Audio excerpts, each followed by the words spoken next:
আসসালামু আলাইকুম। আপনারা লাউয়ের তরকারি কেন রান্না করা শিখবেন? কারণ লাউয়ে রয়েছে প্রচুর পরিমাণের ভিটামিন সি, ফাইবার, পটাশিয়াম ও অ্যান্টিঅক্সিডেন্ট যা সহজে হজমে সাহায্য করে, রক্তচাপ নিয়ন্ত্রণ করে আর ওজন কমাতে ভূমিকা রাখে। তাহলে আজকে আমরা শিখে নিচ্ছি একটি ডিম দিয়ে মজাদার সুস্বাদু লাউয়ের তরকারি রান্না করা। একটি কড়াইতে পরিমাণ মতন তেল দিয়ে দিব। তেলটা স্বাস্থ্যের জন্য ক্ষতিকর, তাই সবসময় আমরা কম তেল দিয়ে রান্না করার চেষ্টা করব।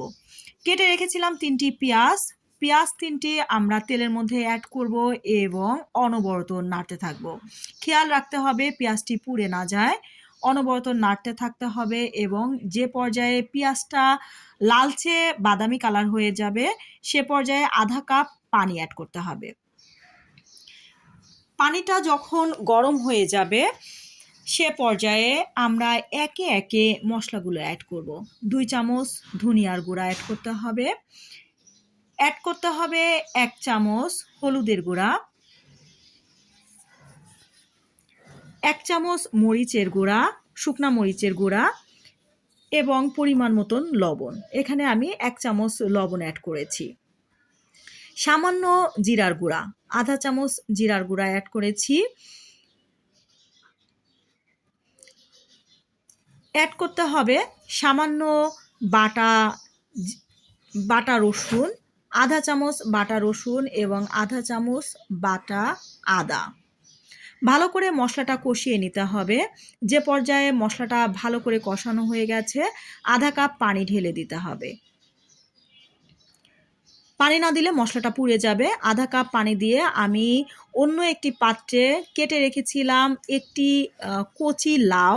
লাউয়ের তরকারিটা দিয়ে দিতে হবে এবং একটি খুন্তির মাধ্যমে ভালো করে নাড়াচাড়া করে দিতে হবে, যাতে করে প্রত্যেকটি লাউয়ের মধ্যে মশলাটা ঢুকে যায়। ভালো করে কষাতে হবে। এখানে বাড়তি পানির প্রয়োজন নেই, কারণ লাউটা নরম তরকারি। লাউয়ের মধ্যে থেকেই অনেক পানি বের হয়। লাউয়ের মধ্যে থেকে যে পানি বের হবে সেই পানির মধ্যে দিয়েই ভালো করে কষিয়ে নিতে হবে। এটা মনে রাখতে হবে, ভালো করে কষালে তরকারিটার স্বাদও ভালো হয়। কষানো হয়ে গেছে। এ পর্যায়ে ২ কাপ পানি অ্যাড করতে হবে। পানি দিয়ে ভালো করে নাড়াচাড়া দিয়ে ঢেকে রাখতে হবে এবং ফিরে আসতে হবে ২০ মিনিট পর। ২০ মিনিট পরে ফিরে এসে দেখে নিতে হবে লাউটা সিদ্ধ হয়েছে কিনা। আমি অন্য একটি পাত্রে একটি ডিম পেঁয়াজ দিয়ে এবং হালকা একটু লবণ দিয়ে ভেজে রেখেছিলাম। ভুনা ভুনা করে ভেজে রেখেছিলাম। ডিমটি এর মধ্যে অ্যাড করতে হবে। ডিমটি অ্যাড করতে হবে একদম শেষ পর্যায়ে, লাউ রান্নার শেষ পর্যায়ে, তাহলে ভালো সেন্ট আসবে। এবং ৩টি কাঁচামরিচ অ্যাড করতে হবে, কারণ একটু ভালো সেন্ট আসবে এবং স্বাদটাও বাড়িয়ে দিবে। এ পর্যায়ে আমার রান্না কিন্তু পুরোপুরি কমপ্লিট হয়ে গেছে। রান্না শেষ হবার আগে সামান্য জিরার গুঁড়া ছিটিয়ে দিয়ে রান্নাটা তুলে নিতে হবে।